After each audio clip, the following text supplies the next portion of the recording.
I hope you and your families are safe and well.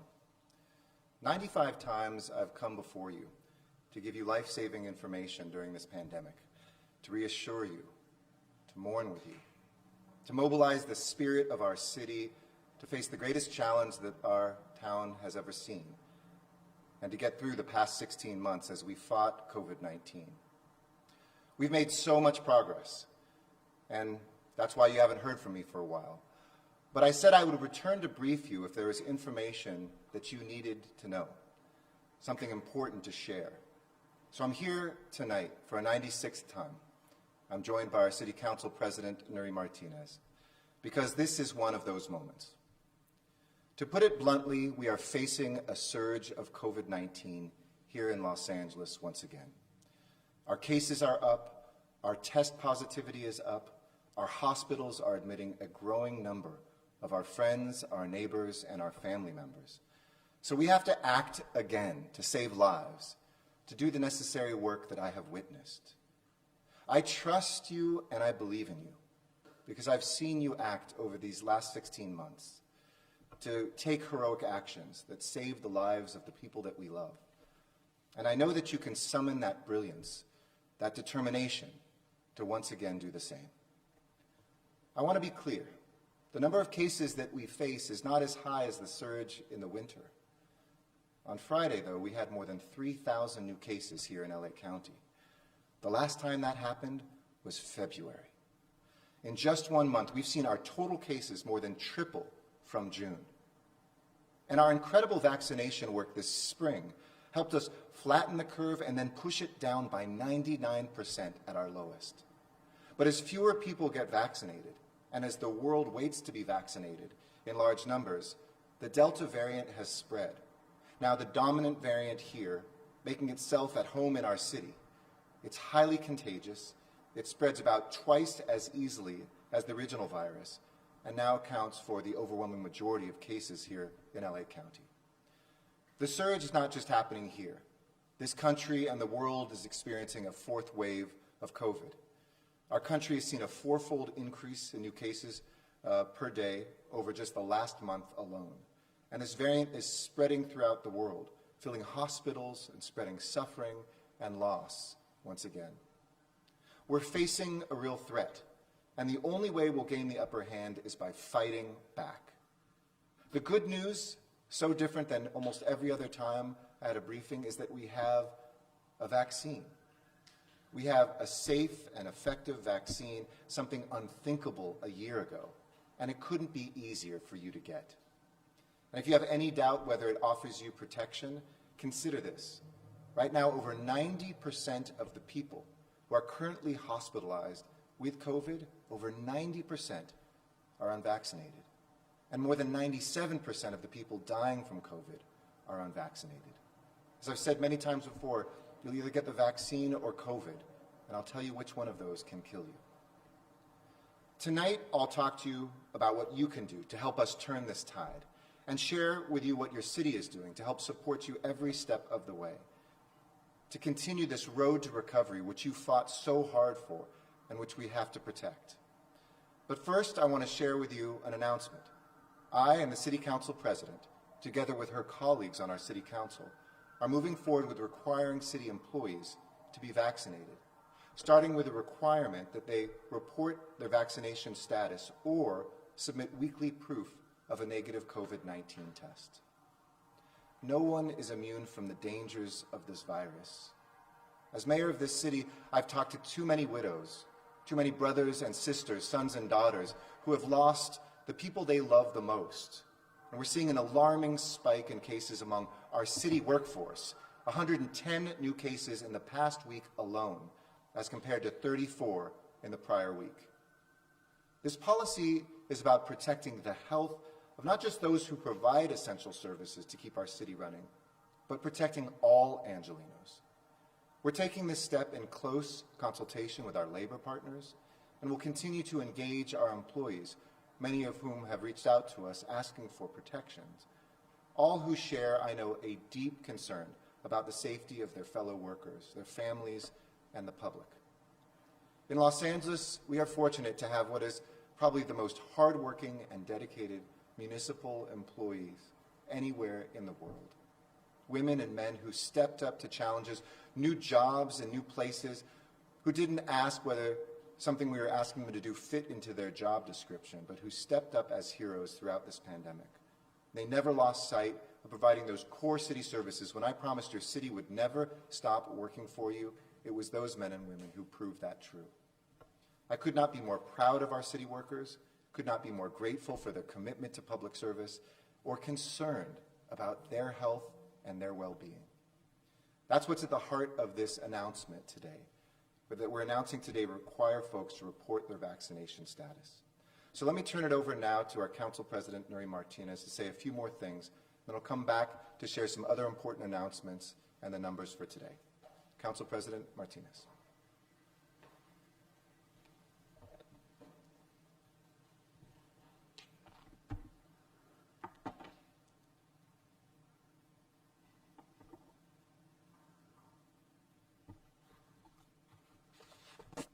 Thank you, Mr. Mayor.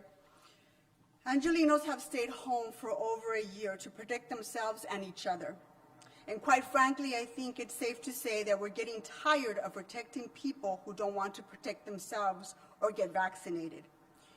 We have 3 vaccines readily available that are effective. We have vaccine events across our city. We have accessible vaccine centers, and even we've gone door to door offering the vaccine shots. Yet we still have people endangering themselves and others. This is truly a pandemic of the unvaccinated. 99% of the COVID-19 cases, hospitalizations, and deaths we are seeing are among the unvaccinated individuals in LA County. For those of you who are hearing this and have not yet been vaccinated, what is it going to take to get vaccinated? For you to get sick? For you to be hospitalized and put in a ventilator? For maybe a loved one to have died of the virus? What will it take for you to realize that you should have gotten your vaccination? While this vaccine will not 100% guarantee you won't get COVID, it will reduce your chances of you getting the virus, and it absolutely will reduce the severity should you get it.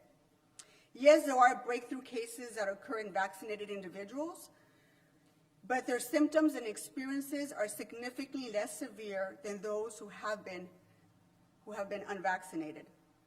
This past year, you've heard us say over and over again that we're in this together.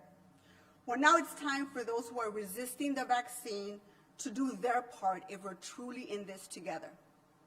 Those resisting the vaccine need to think about the children who are not eligible for the vaccine yet and they can still get sick. And think about those who are not eligible to receive the vaccine. Kids have given up an entire school year. Moms have given up their careers, and some have even lost their jobs this past year. And we're going to continue to take it away from them if you do not do your part. I'm vaccinated, my family is vaccinated, my entire staff is vaccinated. We are doing what we can to help end this pandemic. We are asking you to do your part. Now it's time for those unvaccinated folks to do theirs. I have called for the city's Executive Employee Relations Committee to meet tomorrow to discuss a vaccine mandate for all city employees. How can the city ask Angelenos to get vaccinated if we're not doing it ourselves? Because as a city employee, we need to set the example and we need to hold each other accountable. And by requiring all city employees to be vaccinated, we can help not spread the virus when we are providing neighborhood services and working within our communities. We can also be sure that city employees who are vaccinated are less likely to bring the virus into their homes and to their families. This is necessary. This is a necessary step in returning back to normalcy and lifting the pandemic restrictions. For those who still have questions and concerns about the vaccine, please feel free to ask all your questions. We are now half a year into our vaccination campaign, and we need the unvaccinated Angelenos to stop dragging their feet. As the largest employer in the city of Los Angeles, this is us doing our part. This virus will be with us for a while, but Los Angeles is ready to put the restrictions, the closures, and mass hospitalizations behind us. I'm asking you, get vaccinated today. Do you want to do We'll do Spanish?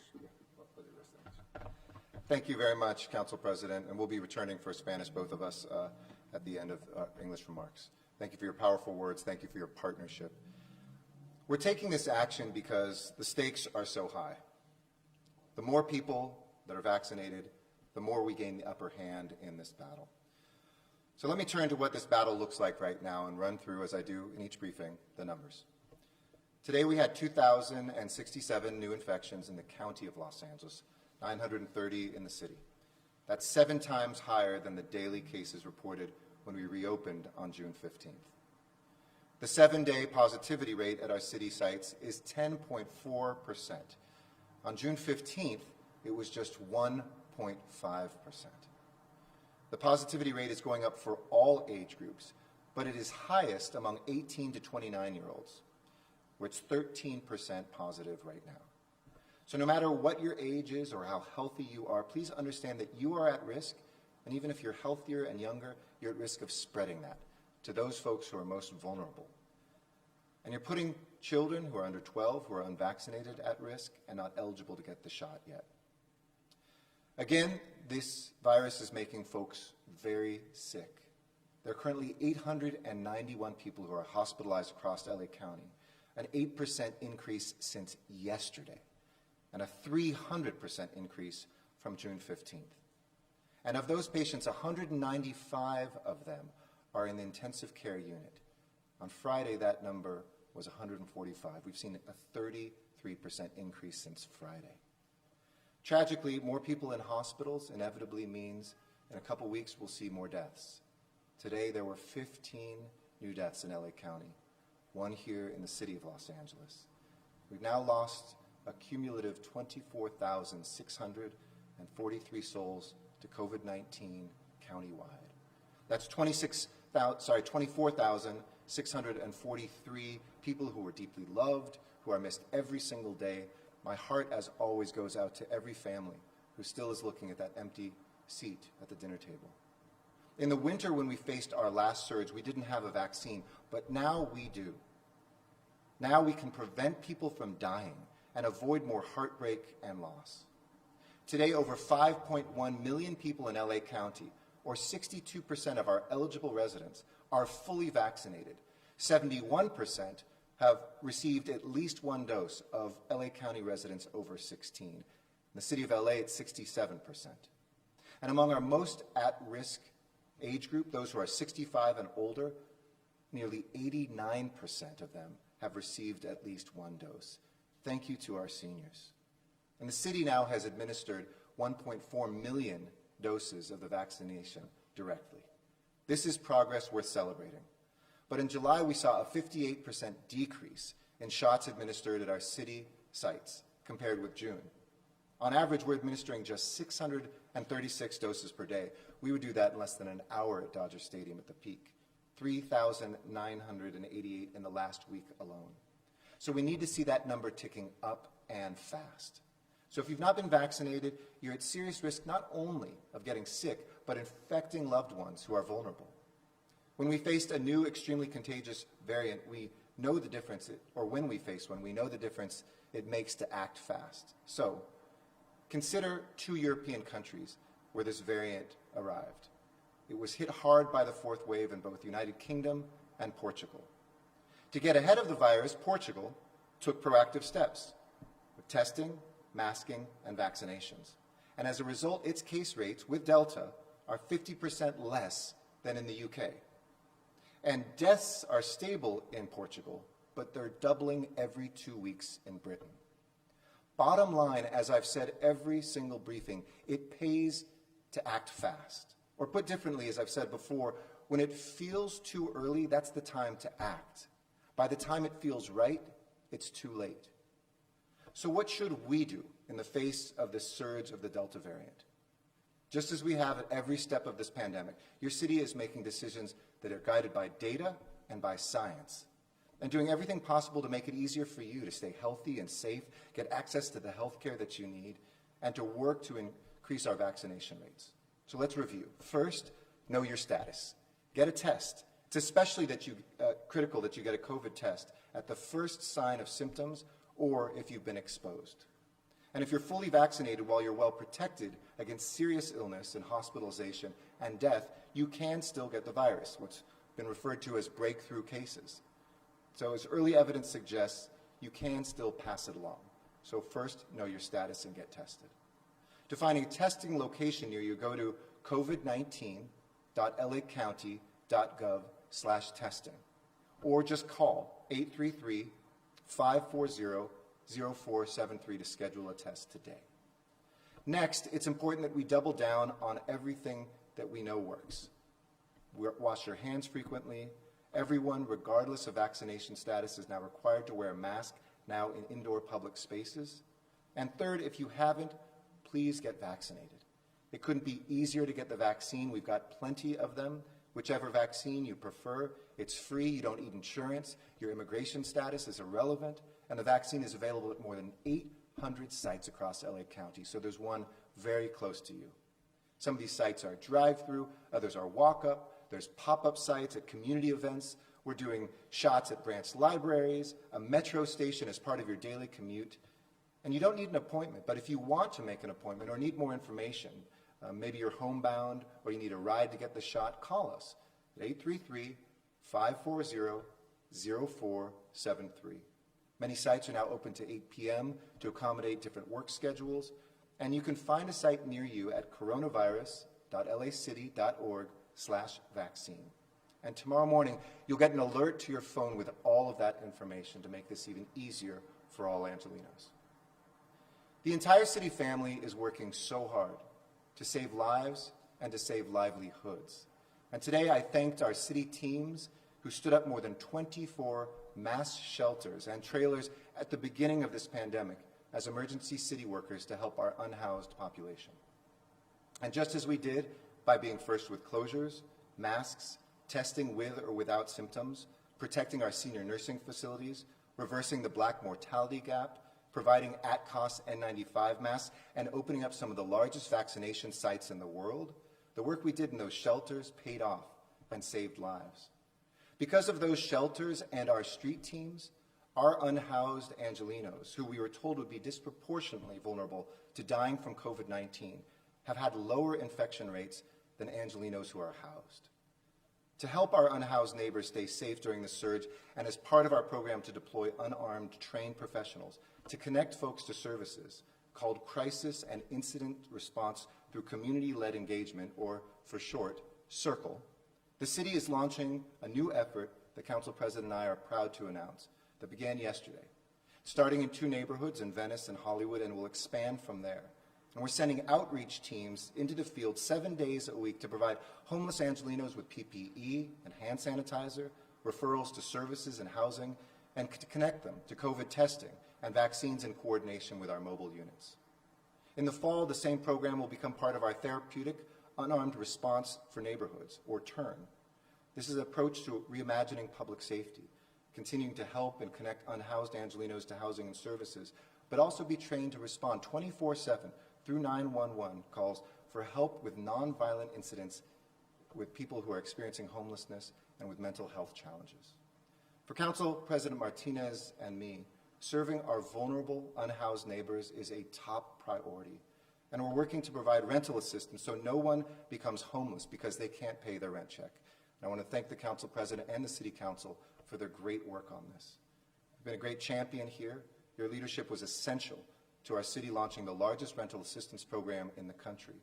And altogether, we've already received, through private donations and 2 rounds of federal funding, $335 million to support renters, to help them pay back their debt, stay housed and recover, and to help landlords pay off their mortgages and meet their needs. Already of that money, $211 million has been distributed or is on its way to households. If you applied in this latest round of rental assistance, you can check the status of your application or sign up to be notified for the next tranche of money that's coming in just a couple months at hcidla.lacity.org.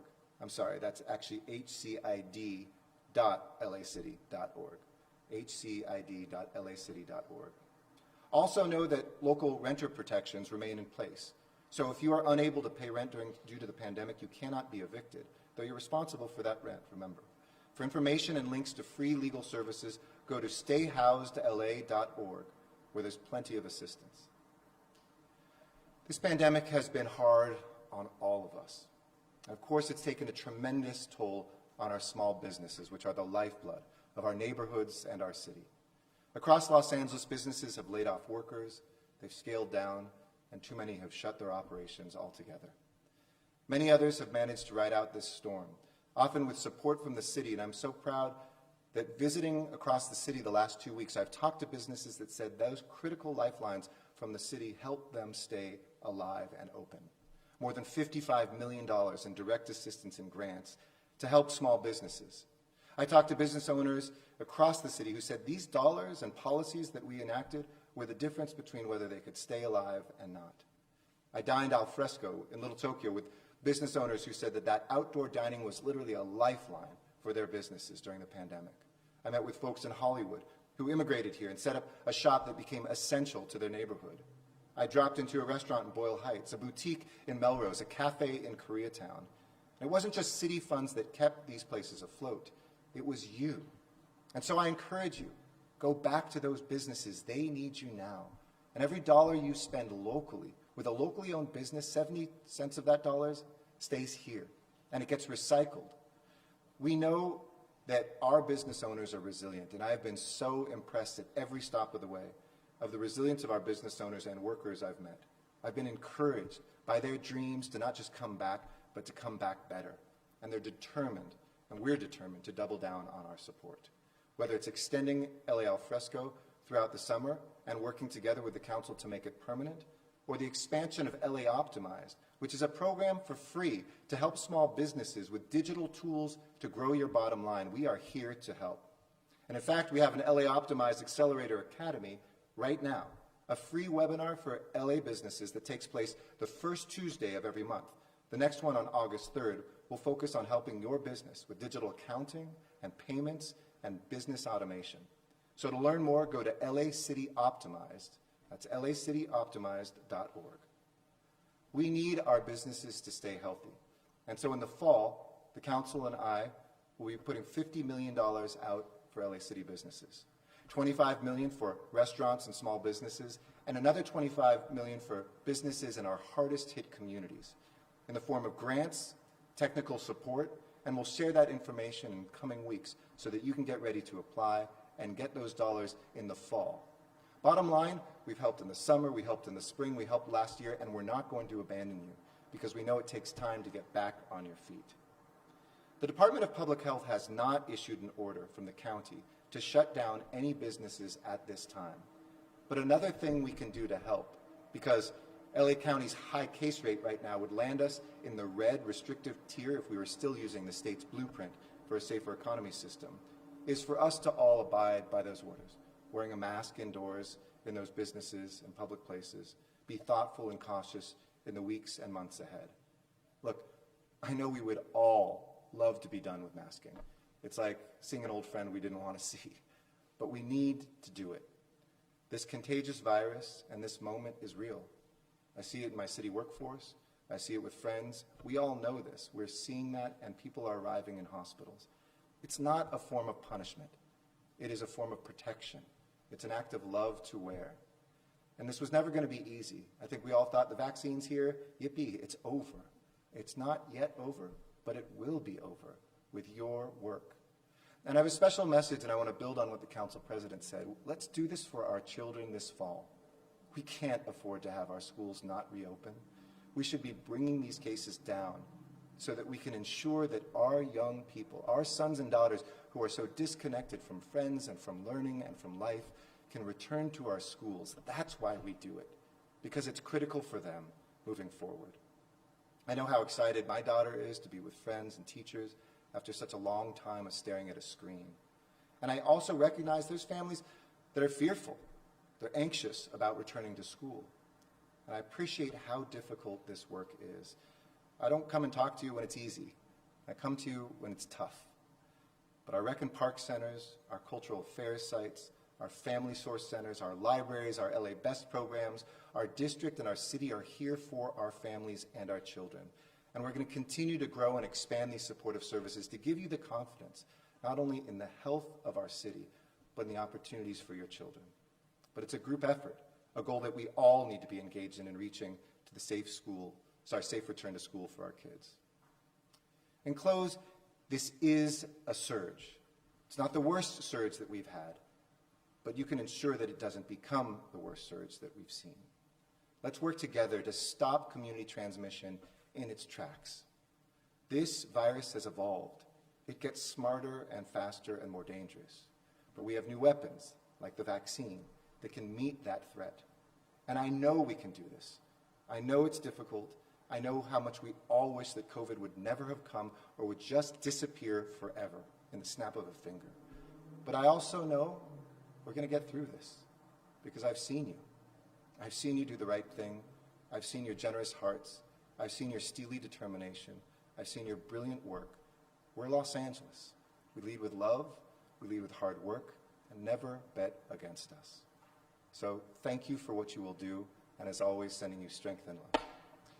I'm happy to answer some questions. Robert Kovacic is here as our pool reporter today, and then we'll come back and give some Spanish remarks too. Thank you. Robert? Good evening, Mayor. Good evening, Council President. We have a number of questions for you from my colleagues. I would like to start, though, by we're talking about, I'm quoting here, a surge. Do you foresee restrictions, closures, or going back to where we were in our future? I think we can avoid it. I think we can avoid the closures that we saw of the past, but it won't happen automatically. That's my main message tonight, is we have to all participate in making sure that doesn't happen. Is that risk possible? Absolutely. If we get overwhelmed in our hospitals again, if we see people dying, I've been to too many funerals. I've talked to too many people on phones. I've lost members of my own family. This is not something to just be pissed off about. This is something for us to collectively do. And if we do it right, Robert, no. I don't think that we will have to close those places down ever again. And for our businesses who are just hanging on, let's make sure that we don't.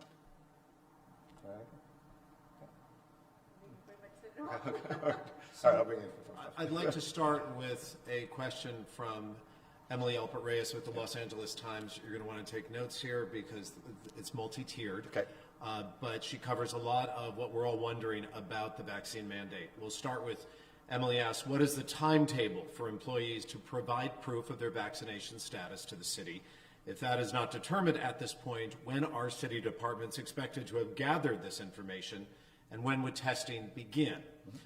She goes on to ask, would eliminating the option of weekly testing rather than vaccination hinge on the FDA granting full approval for all 3 COVID-19 vaccines that currently have emergency authorization, or would it potentially kick into effect as soon as any one of those vaccines have full approval?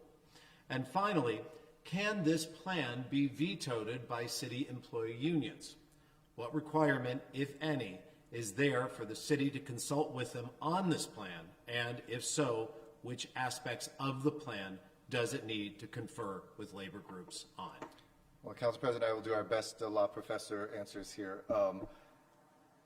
First and foremost, we're asking department heads to collect data on vaccination rates, submit those by August 15th.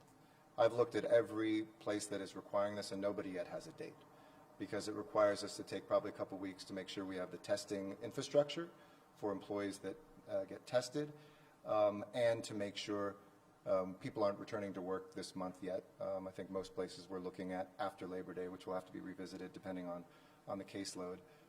But we are looking at some weeks. We don't have a set date. Second, the case law seems to be that this can be mandated, but under emergency use, you cannot. So we'll have to cross that bridge when it comes, and I don't worry that Los Angeles needs to do that case law. We're going to see that across the United States in different universities. I know in Indiana there's a case right now. So far the judge has upheld that, in order to create a safe university environment, that is an acceptable thing to say if you're going to come here to work or to study. Third is there's an obligation to meet and consult, but not to meet and confer. For those of you who don't know labor law, as nuanced as we've had to learn it, that means, yes, we have to talk with our labor unions, but we can take this action. There's no veto there. But like I said, we want to do this hand in hand. Appreciate that our labor partners have been probably our strongest advocates in saying, please get vaccinated. They may have some voice who say, don't put a mandate in, but I think that we feel very strongly that we need to put this to rest. We need to get out of this, and we have to set the example as one of the largest employers here in LA County. Let me turn over to the council president.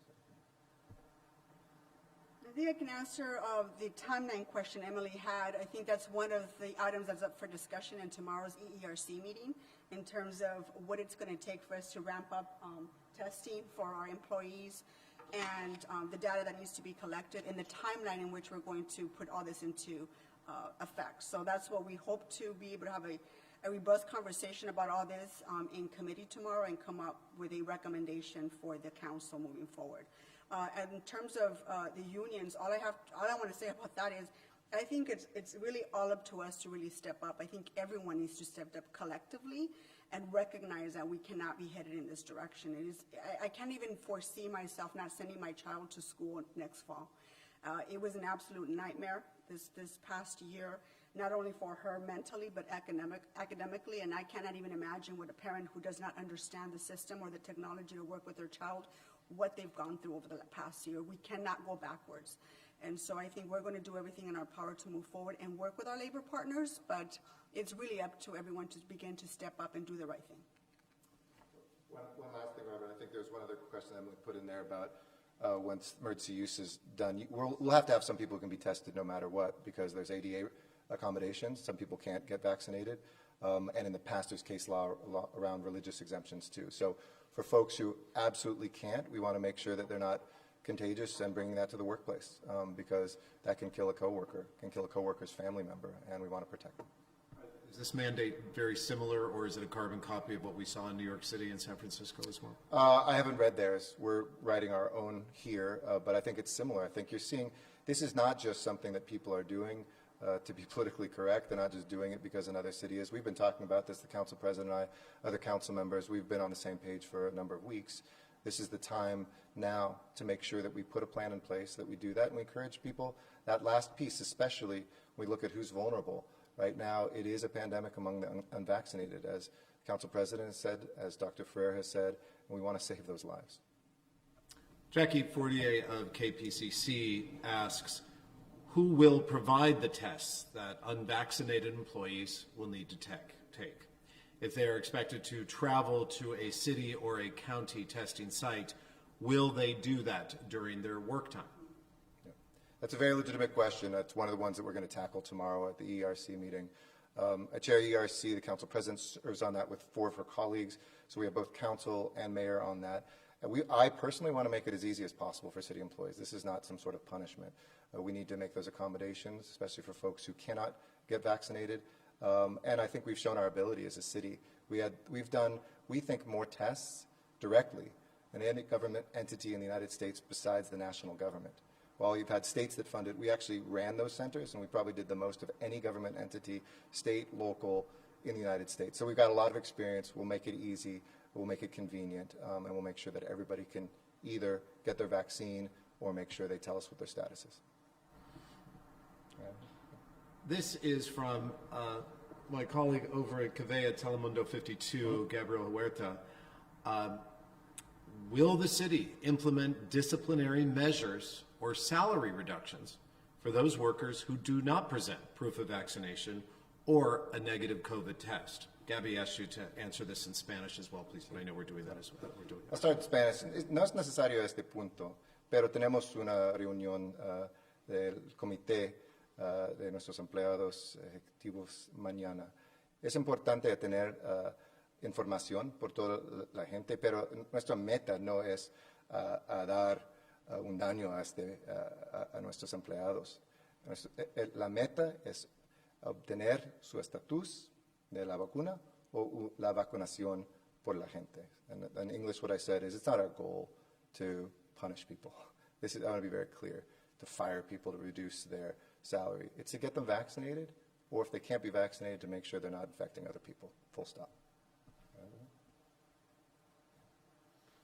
Bueno, en español, la meta es de que les inculquemos a nuestros las personas que trabajan para la ciudad que por favor se vacunen lo más pronto posible. No nomás es importante porque salimos a servir la comunidad, pero también es un modo de protegerse a sí mismo para que no lleven el virus a sus casas y a sus familias. Es una meta para poder crear más información. Si tienen preguntas sobre la vacuna, cuáles son los riesgos, pregunten, infórmense, hagan lo necesario para poder protegerse a ustedes y a sí mismos. Y mañana en el comité vamos a estar debatiendo la mayoría de la pregunta que preguntó sobre el salario, sobre si estas personas van a poder vacunarse durante el trabajo y si vamos a proveer el examen al COVID-19 durante el trabajo también. Claudia Pescuda with KNX asks, given that the CDC says emerging science indicates some vaccinated people can be contagious if they're infected with the Delta. With that said, do you think we should be regularly testing all city workers, especially those who come into contact with the public? So the contagiousness is different than whether you can get it. There is some research saying potentially. Right now, CDC's guidance is if you're vaccinated, just to look out for symptoms. They don't recommend yet being away from work, et cetera. But I want to look at that science very carefully. If it is that, that's certainly something that I'd love to provide. If we stand up testing for our employees to know status, even for those that are vaccinated, I think that's very important. I've seen the impact of that here, where we've had departments or other places where one person comes down with Delta and suddenly 3 or 4 people are out of work again. Like I said, this week it was 164, I think, city employees. And last week it was 34 employees, or I might be off by 1 or 2 there. But we've seen a huge increase just in 1 week. So absolutely, I would be open to that. Another point I want to just briefly make too, is our goal is not just to sit up here and get angrier and angrier and tell people you must get vaccinated. I respect that there's a lot of conversations that have to happen. For some of us, it's a very easy decision. For others, it's a very emotional thing. Doesn't mean they're anti-vaccination, but it requires kind of a careful conversation, like Council President was saying, with the facts. And I'm committed to doubling down, department by department, those conversations with employees, to not just leave them by themselves, not to just condescend to them like we know everything better. Some people don't like government always telling them what to do, even if they work for government. We have to engage and meet people where they are, but I think we also have to be strong and say, the facts are this, now let's move forward. And these kind of folks that have not gotten around to it yet, who we can win, we've got to get them vaccinated as soon as possible. Claudia follows up, and I was hoping Claudia would have at least a second. She's got many, don't worry, as Claudia will always do. She follows up, and we had this conversation last night with NBC4, with the Los Angeles Police Protectively. We have our first responders, and only about half of them, certainly within the LAPD workforce, are fully vaccinated. Claudia wonders your thoughts about the low vaccination rates among police officers and firefighters, and let's talk about what we hope this can accomplish. I hope that we save more police officers and firefighters' lives, because unfortunately we've had to bury some this year. And maybe the council president wants to share a story that we talked about, but I know that in her district, and I went to that funeral, I think there's family members of these firefighters and these police officers, I know there are, who I've talked to, who say, please get vaccinated. If you think it won't kill you, it can, and if it won't kill you, it can kill somebody that you love. Yeah, as I was mentioning to the mayor prior to the press conference, we both know way too many police officers who've passed away, contracted COVID, whose families have been infected as well. So I would hope that we can continue to encourage them and to help us lead the way in terms of setting the example for the rest of the city. We cannot stand up here and ask Angelinos to get vaccinated. I cannot continue to go back to my community when firefighters and police officers haven't done the same thing. So they're at risk more than anyone else. They're first responders. We've seen the infection rates among these two departments, and I would hope that by looking at the hospitalization rates and the direction that we're headed, that they can step up and do the right thing and talk to one another and inform each other of the importance of getting vaccinated. That's what I hope we get out of this. But we have to set the example. We cannot hold the rest of our city accountable if we're not setting the example and holding ourselves accountable. This is what this is about. And so I hope that this mandate will definitely put us in the right direction and set the example for the rest of the city so that other Angelenos have faith and get vaccinated. Council President, you talked about that there would be at this point no disciplinary action against City of LA employees. If a City of employee takes a COVID test and the COVID test comes back positive, what then are the ramifications for that employee? I don't know yet. And these are the questions that the mayor alluded to earlier today in terms of the difficulty about all this and what kinds of the debate that's going to happen tomorrow in committee. I think these are all questions. They're all really good questions. I don't have the answers to them because I simply don't know what the rest of the committee is going to agree to, but I'd be open to all suggestions, and I'd be open to seriously looking at how we can get our folks to get vaccinated. And not only, I don't want to threaten anyone, but I certainly want to be able to make it very clear that this is a direction that we all have to be headed in. Mayor, I don't know if you want to add to that, but you want to add the nice part to this? No, look, no, You're the nice I'm actually going to be the opposite. If you're positive, you better go home, and you're not working. That's the consequence. You're not staying here. You're not working, and I hope for some, because first of all, you're part of this family, the city family. We're going to pray for you. We're going to make sure that you get well. We'll do everything we can. We hope that experience arms you with knowing that you now have something that prevent that from happening again or to anybody else. But we shouldn't be putting each other at risk. Did the City of LA ever think of taking it to a more stricter level, like the Department of Veterans Affairs that are taking the weekly COVID tests out of the mix and saying, no, you have to be vaccinated within the next 2 months? We'll take this step first, but I would say there's nothing off the table. And I think as a country, there's a lot of governments simultaneously looking at this. And not just governments, I have a lot of employers who've come to me saying, can I please mandate this? And I'm not a lawyer, so I tell them, look at the case law, do whatever you want, but I know it's holding back companies, it's holding back our economic prosperity, it's taking lives, and it's slowing down our recovery. Was this the most miserable year of our lives? Yes. I know when the answer is to stop it being miserable is to stop the spread, and what stops the spread is vaccinations. Mayor and Council President, as we wrap up this part of the questions, from Dakota Smith, LA Times, she goes back to the testing apparatus for city employees to take these weekly tests, and are taxpayers going to be expected to pay for this apparatus? And if not, who will be paying? We'll answer those questions, but we have health insurance for our employees, of course. I mean, that's part of protecting our workforce.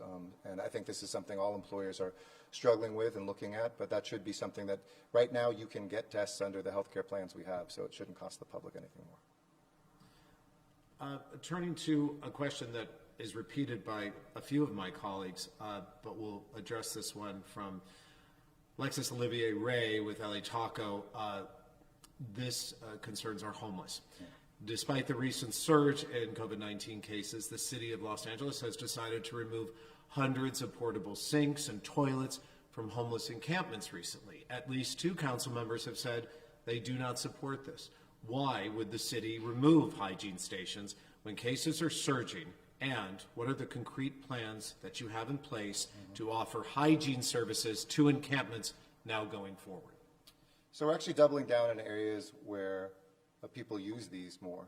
It's a set amount of money. We spread it out very thin before. I drove by, a couple completely empty toilets and a median where there wasn't a tent anywhere in sight. And that's just a waste of taxpayer money. So we're trying to be more effective and more impactful. We have people that we're paying for 24/7 to have people there when 1 or 2 people are using that as their toilet, where we could take that same money.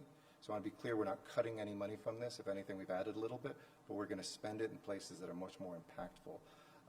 And any council office that wants to keep them there, that's something certainly, I'm sure the council president can speak to that more, but we're adding more funding to our pit stop program, where people get showers, hygiene, and other things that are just as important for the spread, more important arguably than just where they go to the bathroom. Mobile hygiene services, showers, and restrooms. So the pit stop programs will expand and take that money in places where we've had some successes in either moving people or those areas have thinned out considerably. Go ahead. Yeah, I don't disagree. I think I know who the 2 council members you're speaking about in terms of the removal of hygiene stations and restrooms. But I also have to convey that we cannot normalize people living in encampments. That to me is completely unacceptable. And so we have got to encourage the building of homeless shelters, and housing has to be the priority, and getting people off the street as soon as possible needs to be the mandate of the day. Encouraging people to remain on the streets and normalizing this way of living and allowing people to die is not something that I will ever accept. As we wrap up, we'll just leave it to you. I'm just curious that, here we are, Council President and Mayor Garcetti, once again, after coming so far to put this pandemic behind us. And it seems, to quote an emergency worker in one local hospital, we are moving backwards. On a personal note, I'm just curious, your thoughts on where we are with the pandemic currently in Los Angeles. I would summarize this moment this way, and I'll speak to everybody still watching, at least 6 of you who I think are still tuned in. We've come so far, and we are. Look down the mountain. We're not quite at the peak, but we are way up that mountain. And even if we slip down a couple feet, we have the power to get to that summit. We have the ability to finally complete this climb. I know for all of us it's frustrating, but I think a lot of people thought this would be easy. But something as vicious as this, that's killed our family members, that shut down and killed off our businesses, that has taken millions upon millions upon millions of lives around the globe. This wasn't going to be an easy finish, but it will be a strong finish. And I have that confidence that we can get there. Think about how far we've come just in the last 4 months. I haven't spoken to you in nearly 4 months, which is a reflection of the strength that we have. I'll come here as a backstop when there's something important to say, when it's a moment that I need you to summon a little bit more strength, then the rest is on you. It's never been on government by itself. We don't have the power to do that, but Los Angeles and Angelenos do. So don't get discouraged. Putting a mask on is a small price to pay for saving a life and ending this thing. That should be our goal. We know how to do it. Let's get it done. Well, for myself, just on a personal level, I am frustrated and just exhausted. I'm exhausted of having to explain to people the importance of vaccinations.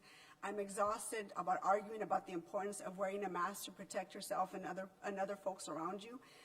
And this year has not only been frustrating, but honestly, it's just been frustrating and exhausting, not only for me, but for my family, for everyone who works with me, trying to keep our city moving forward. I can't even imagine what a hospital worker must feel like right now. I almost feel like we've let them down because they have not had a break in over a year. And we're not giving them a break because we continue to fight over masks. We continue to debate over the importance of getting vaccinated. And yet you will see an outrage of people the minute we have to start to shut businesses down. You'll see people on the streets protesting because we've had to shut down restaurants one more time. I remember those days. That happened I was about 7 months ago when we had those debates where people were outraged because we had to shut down outdoor dining because the pandemic was so horrible and the surge was so bad leading into Thanksgiving and Christmas. I don't want to think that we're heading in that direction, but I often think what else needs to happen before we finally get the picture here that we've got to get vaccinated, we've got to protect ourselves and each other, because I don't want to see those days come back again. And it's honestly, it takes a toll on yourself. I don't know about the mayor. I know we've talked about that before, but it's been an incredibly exhausting and frustrating year, and we've got to get it together. For sure. Thank you. We'll now give some remarks in Spanish as well. As always, thank you to our sign language interpreters, Channel 35, who provides this link, won an Emmy Award for all this. Congratulations for your great coverage and informing the people of Los Angeles, and to our press corps, as always, for being there. Muy buenas tardes, Los Ángeles. Me dirijo a ustedes por primera vez en meses, porque estamos enfrentando una nueva oleada de casos de COVID-19 en Los Ángeles. La variante Delta se ha sentido como un caso en nuestra ciudad y es altamente contagiosa. Se está propagando aproximadamente 2 veces más fácilmente que el virus original y ahora representa más de del 80% de los casos en el condado de Los Ángeles. El número de casos es más bajo ahora que cuando tuvimos la oleada de invierno, pero el viernes tuvimos más de 3,000 casos en el condado de Los Ángeles. ¿Cuándo fue la última vez que esto se sucedió? Febrero. En solo un mes hemos visto que nuestros casos totales se han más que triplicado con respecto a junio. Este aumento no solo está ocurriendo aquí. Nuestro país ha visto un aumento de 4 veces en nuestros casos por día durante el último mes. La buena noticia es que ahora tenemos una vacuna y es segura y efectiva. Es nuestra herramienta más poderosa para poder luchar contra el virus. Es por eso que estoy requiriendo que nuestros empleados de la ciudad sean vacunados. Comenzando con el requisito de reportar su estado de vacunación contra COVID-19 o presentar una prueba semanal negativa de COVID-19. Estamos dando este paso para proteger la salud no solo de aquellos que brindan servicios esenciales que mantienen a nuestra ciudad en funcionamiento, sino de todos los angelinos que servimos. Aquí en Los Ángeles tenemos la suerte de tener lo que estoy segura en la fuerza laboral más trabajadora y dedicada en cualquier lugar. Mujeres y hombres quienes han intensificado sus esfuerzos durante el año más duro de nuestras vidas, sin perder de vista su misión de proveer servicios increíbles para hacer nuestra ciudad más fuerte, segura y equitativa. No podría estar más orgulloso de nuestros empleados de la ciudad, agradecido por su compromiso hacia el servicio público y preocupado por su salud y bienestar. Porque cualquier persona que no esté vacunada está en riesgo de enfermarse y de contraer una enfermedad grave contra la que estarás protegido si recibes la inyección. Para mantenerse sano y prevenir la propagación del virus, es fundamental que se haga la prueba de COVID a primeras señales de los síntomas o si ha estado expuesto. Puede encontrar sitios de prueba de COVID yendo a covid19.lacounty.gov/testing. Es importante que nos enfoquemos en lo que sabemos que funciona para detener la propagación. Tenemos que ser vigilantes, lavarnos las manos frecuentemente y todos, a pesar de su estado de vacunación, deben usar mascarillas en espacios interiores públicos. Y si todavía no lo han hecho, prepárese para ponerse la vacuna. Es gratis, no se necesita seguro de salud y la vacuna está disponible en más de 800 sitios en todo el condado de Los Ángeles. Su estatus migratorio no es importante. Muchos de estos sitios están abiertos hasta las 8 de la tarde para recibir la vacuna. Puede encontrar un sitio cercano a usted yendo a coronavirus.lacity.org/getvaccinated. Mañana temprano recibirá una alerta a su teléfono con esta información. Estamos trabajando duro para proveer asistencia de alquiler para que nadie pierda su hogar porque no pueden pagar ese cheque mensual. Mientras que todavía estamos esperando fondos del American Rescue Plan, trabajaremos para obtener fondos para inquilinos y propietarios rápidamente. Si usted aplicó para la segunda ronda de asistencia para inquilinos, puede revisar el estado de su solicitud o regístrese para recibir una notificación si se reabre la solicitud del programa de asistencia para inquilinos yendo a hcid.lacity.org. Reconocemos que algunas familias están enfrentando temor y ansiedad sobre el regreso de sus hijos a la escuela. Reconozco que esto es muy difícil y quiero que sepan que su ciudad y distrito escolar están aquí para ustedes. Nuestros parques y centros recreativos, los sitios de asuntos culturales, nuestros centros de recursos para familias, nuestras bibliotecas y programas LS Best, han servido a familias cada día durante la pandemia. Y continuaremos aumentando y expandiendo estos servicios.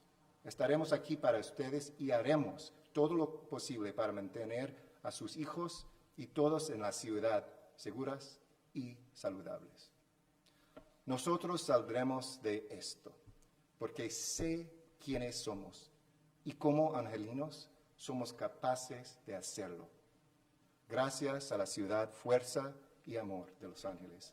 Y ahora los dejo con la presidenta del Consejo Municipal, Nuri Martínez, quien hablará más sobre lo que estamos haciendo para mantener a nuestra fuerza laboral de la ciudad segura y saludable, una campeona en esta lucha contra COVID-19.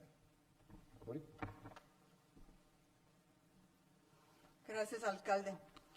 Los angelinos han quedado en casa por más de un año para protegerse uno al otro. Francamente, yo pienso que se puede decir que estamos cansados de proteger a personas que no se quieren proteger a sí mismas y vacunarse. Tenemos 3 vacunas disponibles de inmediato que son eficaces. Tenemos eventos de vacunación en toda la ciudad, tenemos centros de vacunas accesibles y hasta estamos yendo puerta por puerta ofreciendo la vacuna. Más del 19% de los casos de COVID-19, hospitalizaciones y muertes que estamos viviendo entre individuos que no se han vacunado en el condado de Los Ángeles. Para los que me están escuchando, que no se han vacunado, ¿qué hace falta para que se vacunen? Que se enfermen, quieren ser hospitalizados o conectados al respirador, quizás la muerte de un ser querido por el virus. ¿Qué hace falta para convencerlos de la importancia de vacunarse? Aunque esta vacuna no garantiza que usted no sea contagiado con COVID-19, puede disminuir la posibilidad de contagiarse y absolutamente disminuir la gravedad de sus síntomas si usted es contagiado. Los que se oponen a la vacuna deben de pensar en los niños que aún no son elegibles para la vacuna y se pueden enfermar, las personas que no son elegibles para la vacuna. Yo estoy vacunada, mi familia está vacunada y mi oficina entera está vacunada. Estamos haciendo todo lo posible para acabar con esta pandemia. Estamos haciendo lo que nos toca a nosotros y poner de nuestra parte. Ahora es tiempo que las personas que no han sido vacunadas hagan de su parte. Llamé al Comité Directivo Municipal de Relaciones Personal a una junta para hablar sobre el mandato de vacunar a las personas que trabajan para la ciudad de Los Ángeles. Porque como empleados de la ciudad necesitamos dar ejemplo, necesitamos rendir cuentas entre nosotros. Con ese hecho de rendir a todos los empleados de la ciudad la vacuna, podemos evitar propagación del virus cuando estamos dando servicios en las vecindades y trabajando con la comunidad. También podemos asegurarnos que los empleados de la ciudad que son vacunados tengan menores probabilidad de llevar este virus a su familia cuando lleguen a casa. Este es un paso necesario para regresar a la normalidad y y quitar las restricciones de la pandemia. Los que tengan preguntas o preocupaciones, con confianza pregunten. Ya llevamos mitad de este año con la campaña de vacunación y necesitamos que los angelinos que no sean vacunados hagan y pongan de su parte también. Como el empleador más grande de la ciudad de Los Ángeles, esto es cumplir con nuestro compromiso y hacer de nuestra parte. Este virus permanecerá con nosotros por un tiempo, pero la ciudad de Los Ángeles está lista para dejar en el pasado las restricciones, los cierres y la cantidad de personas que están hospitalizadas y se han muerto. Hay que poner eso en el pasado. Por favor, vacúnense hoy. Gracias. Thank you all.